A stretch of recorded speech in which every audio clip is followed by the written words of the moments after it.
I'm probably gonna make a video that's about to give you a stroke. Yeah. But it is a video that I wish to make because I want to be real with you. I want to make this video because it reminds me of a conversation that I had with PRRD in 2023. This was the time when Sarah had just, threw her tantrum and called the speaker kamaloslos, and it, caused all of this.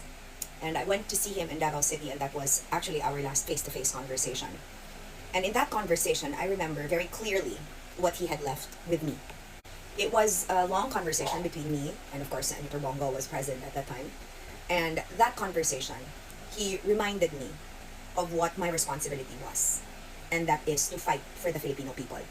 He also made clear during that conversation that I should not join any fight in politics because, number one, it was trivial, and because it is absolutely no use for me to be loyal to any political figure because, political figures, they come and go. He also reminded me at that time that I should be loyal to the Filipino people and the Philippines. That I should not be indebted to any political figure because, at the end of the day, dumi ko naman po kuno ko. And since bright man kuno ko, kibalo kuno ko kung kanus ako, dami kon og di. And I understood from that point on, that's why my anger, it was only reserved to support PRRD. Dili na ko siya idol, kaya di man siya artista. He's a public servant that I stood with, and I still do stand with him. That is why I am going to be honest with you. You can rally. You can be angry. We all should be.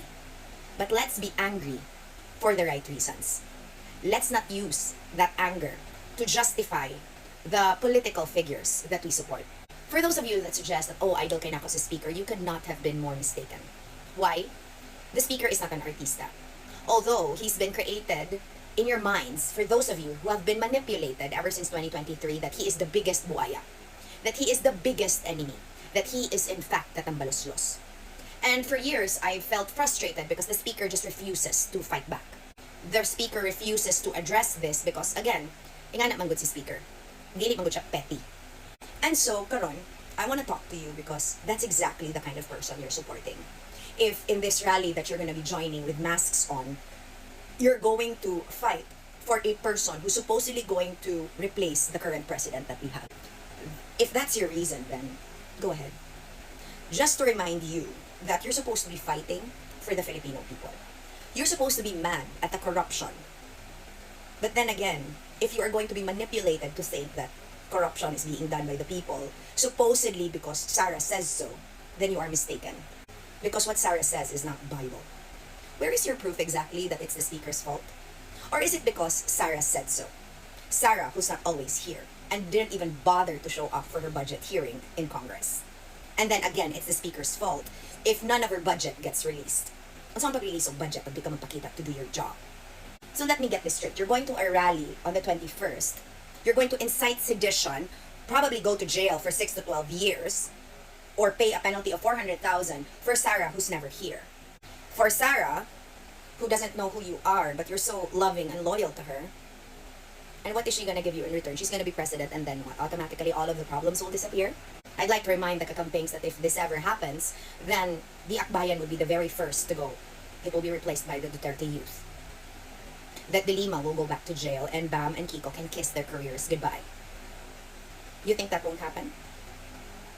You think that they will not be vindictive? So we are going to replace our calm, collected president who wants to stop this corruption with a vice president that throws tantrums more than she works. See, I told you it's going to give you a heart attack because it's the truth. Because for every time the vice president throws a tantrum, we're supposed to look the other way. Because she is supposedly not subject to accountability. And that was what the impeachment proceedings were for her to be accountable for the things that she did so publicly that you all want us to pretend never happened. That you're, of course, going to make people who signed that feel bad because apparently, it's something political. No. I didn't like Lenny. But from the way I see it, she was a much better president than Sarah will ever be, not even close. I will never be a kakampin, don't get me wrong. I remember fully how much you insulted me, but at this point, if we're just talking about being vice president, Lenny was better.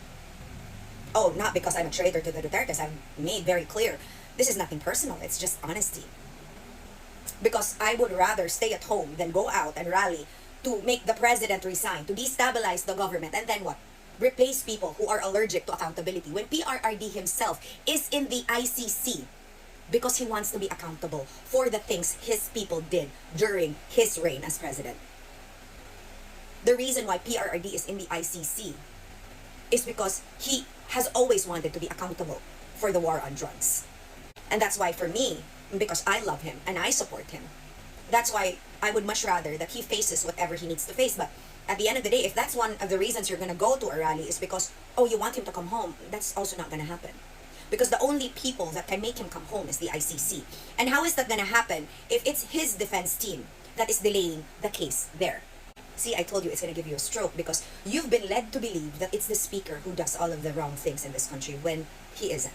And by all means, I'm not defending him. Again, akong balikon, dili na ko siya idol. I'm just really being straight with you. You go to a rally on the 21st or whenever that is, but make sure that you do it for the right reasons. That yes, you are mad at the corruption, but once your placard says President Marcos resign, automatically, no, pass. And replace him with who? Lagi? Sarah? Pass.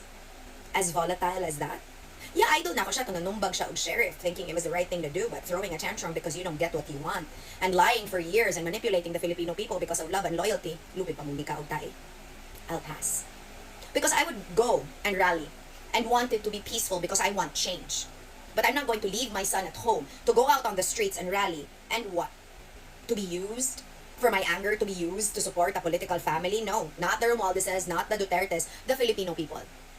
But then again, aren't you the same type of people who want to protect the Discayas and make Vico Soto the enemy?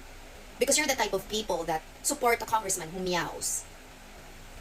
A congressman who meows more than he works in Congress. So muna, before you go to these rallies, think.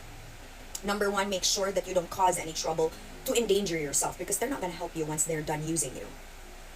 They're going to tell you, maka na mo pugsa nga magrally-rally ka bisan pag naputol na yung tiil. Believe me, I've been there, and I saved myself since 2022. I made clear I'm not going to be loyal to any political figure, although I pray for PRRD every single day. Just the same way that I pray that we know better, that we wake up from being manipulated because of our love and loyalty. Because that was the best thing that ever happened to me, waking up. So yeah, go and do your rally. I wish you well. Do so peacefully, wear tawas, drink water, but don't incite to sedition. Mga to, ingat!